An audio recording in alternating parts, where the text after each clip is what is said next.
Yang pasti semoga nggak kehilangan paspor lagi ya, karena terakhir ke Jepang kan paspornya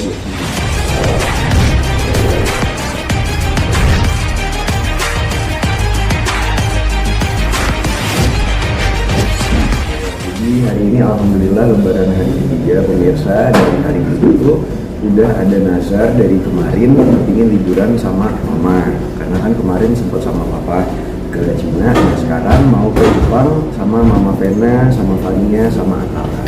Tapi kenapa Jepang sih, kok kan ada negara lain atau mungkin Karena adik aku yang paling kecil, yang Fania itu kebetulan kepingin banget main ke Disneyland, sama suka banget sama bunga sakura.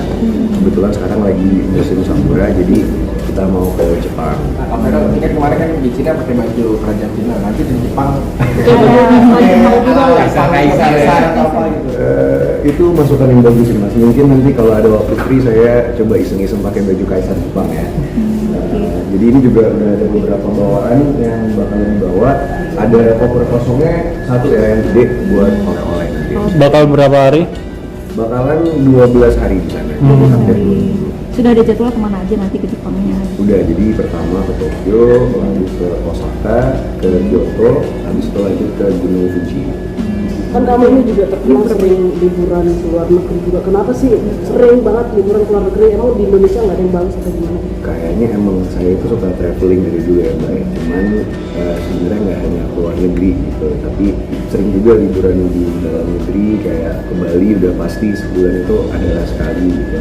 Ataupun juga wisata-wisata lain, ke Bandung misalnya, atau bahkan di daerah-daerah Jawa Barat juga banyak sebenarnya gitu. Cuman mungkin yang terlihat terekspos di media yang keluar negeri kali. Ini karena sebelum sibuk nanti ke Senayan atau seperti apa?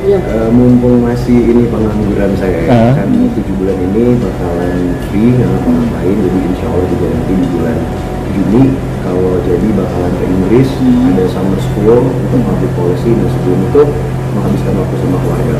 Nah, selama 7 bulan itu apa yang dilakukan? Mungkin mau sendiri sama olahraga juga, atau gimana? Iya, yang pasti dari dulu saya percaya banyak orang yang sibuk mencari kesempatan tapi sedikit yang memantaskan gitu. Saya paham sebagai anak muda, apalagi yang backgroundnya dari dunia entertainment, terjun ke dunia politik, masih banyak sekali yang perlu saya pelajari gitu. Makanya saya berniat kepingin belajar public policy nanti di Inggris selama 1 bulan. Nah, selainnya ya paling olahraga sama keluarga, sama insya Allah kalau misalnya ada rezeki dan sempat kepingin umrah lagi sih. Ini bersyukur banget sama Allah. Tapi gimana sih ngebagi waktu kamu di tengah kesibukan yang limpah olahraga segala macam? Yang pasti harus ada daftar prioritas ya mbak ya. Jadi yang pertama selesai dulu yang harus dilakuin, kayak misalnya pekerjaan-pekerjaan, tanggung jawab itu selesai dulu, baru setelah itu sama keluarga, baru nextnya kalau ada waktu buat diri sendiri, atau kalau anak-anak dari sekarang bilangnya me time ya. Me time paling ya olahraga atau liburan. Kalau banyak juga kan, kamu kan sering liburan ke luar negeri, terus banyak juga netizen yang bilang kenapa sih nggak fokus aja katanya untuk di DPR nanti, malah liburan-liburan terus. Kamu sendiri nanggapinnya gimana?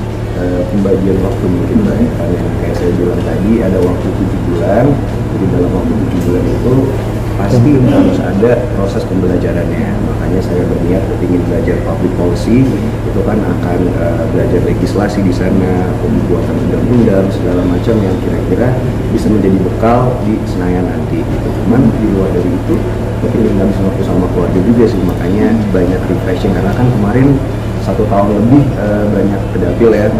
Jadi baru sekarang ini ada waktu free, pas banget momentumnya lebaran. Jadi ya udah kepingin jalan-jalan. Kalau ke Jepang ini apa yang kamu paling kangenin sih? Di sana sudah berapa kali juga? Jepang. Iya. Yang pasti semoga nggak kehilangan paspor lagi ya, karena terakhir ke Jepang kan paspornya diambil orang. Yang dikangenin cuman mungkin salah satunya kulturnya, karena orang Jepang itu memiliki budaya yang sangat ramah ya, ramah-ramahnya itu pertama. Dan yang kedua mungkin wisatanya kali, banyak yang bisa kita pelajarin kan, nanti juga bisa jadi masukan buat Indonesia. Misalnya negara-negara maju tuh pariwisatanya seperti apa yang bisa membuat negara mereka lebih maju dan bisa kita terapkan di Indonesia. Misalnya juga kalau lebih berat tadi nggak perlu, karena kan kamu kayak paspornya.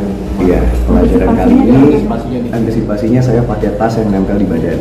Jadi kalau kemarin kan saya bawa pouch ya, dan itu gara-gara foto ditaruh di lantai, terus Tinggal sampai 2 menit ada yang ngambil, dan itu di gang kecil padahal namanya di Omo Ideyo Poco, itu emang tempat turis destination banget. Makanya kali ini saya pakai tas yang sling gini nih, jadi nggak akan ninggalin badan. Vero bakal fokus sama keluarga terus, ini liburan bareng keluarga sama pasangannya kapan mungkin? Insya Allah nanti dibagi waktunya.